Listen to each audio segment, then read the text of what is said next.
Amita Kuttner is a Canadian astrophysicist and politician who has been the interim leader of the Green Party of Canada since November 24, 2021.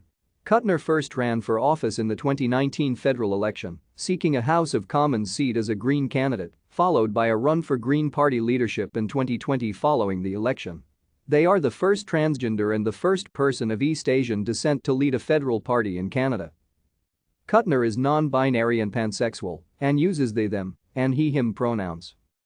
Kuttner was born in North Vancouver. Their mother taught computer science at Capilano University and was an immigrant from Hong Kong. Kuttner's father immigrated to Canada from the United Kingdom. In 2005, their mother was killed in a natural disaster when a mudslide crashed down Mount Seymour into the family's home. Their father survived but suffered serious injuries and later sued the district for neglecting safety programs around mudslides. Kuttner was attending boarding school in California when the disaster occurred. They went through a French immersion program. Kuttner attended the University of California, Santa Cruz, where they hold a PhD. Thank you for watching. Like and subscribe if you would like to view more of our videos. Have a nice day.